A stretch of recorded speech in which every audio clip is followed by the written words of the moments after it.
মুনাফিক এমন শ্রেণী হচ্ছে, এমন নামাজ পড়ে, মসজিদে এসে নামাজ পড়ে আল্লাহকে খুশি করে, আবার নামাজ পড়ে যখন বের হয়ে যায় তখন মাজারে কবরে সেজদা দেয়। এরকম মুসলমান আমাদের সমাজে আছে না? তাকওয়া কাকে বলেন? আল্লাহ রাব্বুল আলামিন কোরআনুল কারীমের মধ্যে বর্ণনা করেছেন, ওয়ালাউ আন্না আহলাল কুরা আমানু واتقوا لفتحنا عليهم بركات من السماء والأرض الله أكبر আল্লাহ রাব্বুল আলামিন বলেন, ওয়ালাউ আন্না লাফাতাহনা আলাইহিম বারাকাতিম মিনাস সামা, জনপদের লোকেরা যদি আমানু আমার প্রতি ঈমান আনয়ন করে, ওয়াত্তাকাও আর যদি তাকওয়া অর্জন করেন, এই দুইটা গুণ যদি অর্জন করে করতে পারেন, আল্লাহ বলছেন লাফাতাহনা সুপারলেটিভ ডিগ্রি এখানে, অবশ্যই আল্লাহ খুলে দিবেন কি বারাকাতিম মিনাস সামা ওয়াল আরদ। বারাকাত এক বচন, বহু বচন হচ্ছে বারাকাত। এক বচন না দিয়ে এখানে আল্লাহ বারাকাত কেন দিলেন? আসমান এবং জমিনের যত রহমত প্রাপ্ত আছে সমস্ত রহমত প্রাপ্ত আল্লাহ দরজাগুলো খুলে দিবেন। বলেন সুবহানাল্লাহ। এইবার আমার বাবাজিরা আসেন, তাকওয়ার সংজ্ঞাটা বলছিলাম। তাকওয়া মানে কি? এই তাকওয়া এমন একটি জিনিস যা না থাকলে নামাজ, রোজা, হজ, যাকাত হয় না। আমি এক কথাই বলি, আল্লাহ এবং রসুল যা কিছু আদেশ করেছেন তা মানা, আর আল্লাহ এবং রাসূলুল্লাহ সাল্লাল্লাহু আলাইহি সাল্লাম যা থেকে নিষেধ করেছেন তা থেকে বিরত থাকার নাম হচ্ছে তাকওয়া। আমাদের সমাজে এমন আছে, লম্বা জুব্বা পরলাম, দাড়ি পরলাম, রুমাল পরলাম, আমরা নিজেকে মনে করলাম আমি বিশাল তাকওয়া। এইটা কিন্তু তাকওয়ার সংজ্ঞা নয়। তাকওয়া হলে এমন একটি জিনিস, সারা দিন আপনি রোজা রাখেন, আপনি জানেন আপনার ক্ষুধা লাগে, তৃষ্ণা লাগে, আপনি খান না কেন? কার ভয়? চিৎকার করে বলে কালো কার হয়? আপনি মনে চাইবেন দুনিয়ার মানুষ দেখবে না, আপনি যদি ঘরের দরজা বন্ধ করে ভাত খান, ক্ষুধা নিবারণ করেন, পানি খান, দুনিয়ার মানুষ দেখবে না, দেখবেন একজন, তিনি কে? চিৎকার করে বলেন তিনি কে? এই ভয়টার নাম হচ্ছে তাকওয়া। সুবহানাল্লাহ। এই তাকওয়ার ব্যাখ্যা, তাকওয়ার এক্সপ্লানেশন দিয়েছেন হযরতে উবাই বিন কাব রাদিয়াল্লাহু তাআলা আনহু। খলিফাতুল মুসলিমিন হযরত ওমর রাদিয়াল্লাহু তাআলা আনহু তিনি একবার উবাই বিন কাবকে বললেন, ভাই উবাই বিন কাব, আপনি আমাকে বলবেন নাকি তাকওয়া মানে কি? যা না থাকলে নামাজ, রোজা, হজ, যাকাত পর্যন্ত হয় না, যে গুণটা না থাকার কারণে আমার যুবক ভাইরা মদ, ইয়াবা, তারির সাথে সংযুক্ত হচ্ছে, এই গুণটা যদি থাকে তাহলে আমার তরুণ, আমার যুবক ভাইরা কোনো মদের সাথে, কোনো নেশার সাথে জড়িত হতে পারবে না। ভয় কার? ভয় কার? আল্লাহর। হযরত খলিফাতুল মুসলিমিন হযরত উবাই বিন কাব বললেন, ভাই আপনি কি আমাকে বলবেন নাকি তাকওয়া মানে কি? তাকওয়া নাকি এমন একটি জিনিস যা না থাকলে নামাজ, রোজা, হজ, যাকাত কবুল হয় না। তিনি উবাই বিন কাব বললেন, ভাই ওমর, আপনি কি এমন কোনো সংকীর্ণ চিকন অলি গলি পথ দিয়ে অতিক্রম করেছেন নাকি? তিনি বললেন, ভাই উবাই বিন কাব, হ্যাঁ হ্যাঁ, আমি তো এরকম রাস্তা দিয়ে অতিক্রম করেছি। তিনি বলেন, তুমি যখন ওই রাস্তা দিয়ে অতিক্রম করেছ, ওই রাস্তাটা শুধু চিকন অলি গলি পথই না, ওই রাস্তাটার দুই ধারে অসংখ্য কাটা প্রযুক্ত রয়েছে। এরকম রাস্তা দিয়ে তুমি কি কখনো হেঁটেছ?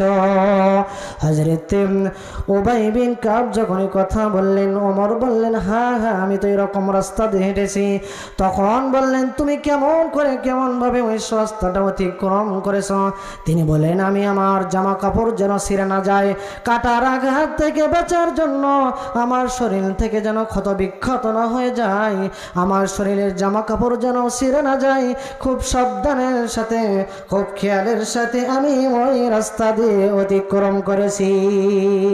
হযরত উবাই বিন কাব বললেন, ভাই আপনি তো মুমিন, আপনি তো ওই সমাজে এমনভাবে লাইফ লিড করবেন, চলাফেরা করবেন, যাতে করে কাটার আঘাত থেকে বাঁচার জন্য, রক্ষা পাওয়ার জন্য আপনি যেভাবে সাবধানের সাথে খেয়ালের সাথে অতিক্রম করেছেন, আপনি ওই মহল্লায়, ওই সমাজে, ওই দেশে, ওই রাষ্ট্রে এমনভাবে চলাফেরা করবেন ওই সমাজ আল্লাহর নাফরমানিতে ভরপুর থাকতে পারে, আল্লাহর গুনার নাফরমানি ভরপুর থাকতে পারে। আপনি তো মুমিন, আপনি এমনভাবে চলাফেরা করবেন যাতে করে গুনাহের দাগ, পাপের দাগ আপনার শরীরে স্পর্শ না করতে পারে।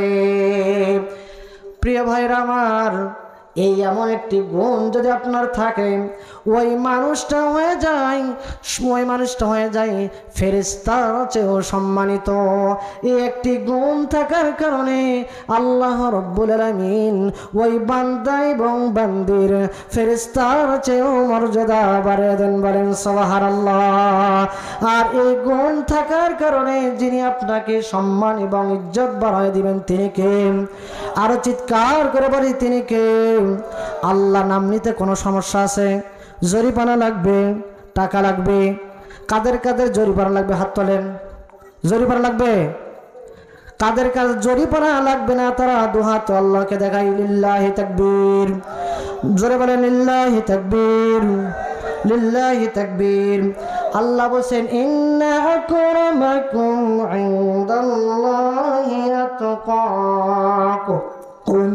আল্লাহ বলছেন, ও বান্দা, তোমার সফলতা, তোমার সম্মান 10 তলা 20 তলা বিল্ডিং আছে, এটা তোমার সম্মান বাড়ায় না, তোমার সম্মান বাড়ায় হচ্ছে তোমার তাকওয়া। প্রিয় ভাইরা আমার, এই জন্য বলছিলাম অন্তর মূলত 3 প্রকার। অন্তর মূলত কয় প্রকার? চিৎকার করে বলি, কয় প্রকার? সংক্ষেপে আমি বলতেছি, একটা হচ্ছে সুস্থ দিল, কলবুন সালিম। কলবুন সালিমের অন্তর হলো কারা? তারা মুমিন। আল্লাহ বলছেন, মুমিন তো তারা ইয়াউমা লা ইয়ানফাউ মালু ওয়ালা বানুন। আল্লাহু আকবার। আল্লাহ রাব্বুল আলামিন বলেন, কিয়ামতের ময়দানে সেদিন সম্পদ, সন্তানি কোনো কাজে আসবে না। সেদিন যদি সুস্থ দিল নিয়ে, সুস্থ অন্তর নিয়ে আল্লাহর দরবারে হাজির হতে পারি, এই সুস্থ দিল আপনাকে আমাকে ফায়দা দিবেন। সুবহানাল্লাহ। এইবার আসেন, যারা এটা হলো সুস্থ দিলের লোক, তারা হচ্ছে মুমিন। তাদের কাছে কোরআন ভালো লাগে, হাদিস ভালো লাগে, ইসলামী মাহফিল ভালো লাগে, কোরআনের তাফসীর মাহফিল ভালো লাগে। আর যারা মুমিন নয়, তাদের কাছে কোরআন ভালো লাগে না, হাদিস ভালো লাগে না, আলেম ওলামা ভালো লাগে না, বরং তারা আলেম ওলামাকে বিভিন্নভাবে নির্যাতন নিপীড়ন করার চেষ্টা করে। এরা হচ্ছে মুনাফিক। এইরকম মুনাফিক আমাদের সমাজে নাই, আছে। মুনাফিক এমন শ্রেণী হচ্ছে, এমন নামাজ পড়ে, মসজিদে এসে নামাজ পড়ে আল্লাহকে খুশি করে, আবার নামাজ পড়ে যখন বের হয়ে যায় তখন মাজারে, কবরে সেজদা দেয়। এরকম মুসলমান আমাদের সমাজে আছে না নাই? প্রিয় ভাইরা আমার, মসজিদে এসে আল্লাহকে খুশি করলেন, কিন্তু কবরে গিয়ে কাকে সেজদা দিলেন? এইটা হচ্ছে শিরক। যারা শিরক করবে আল্লাহ তাদের গুনাহ মাফ করবেন না।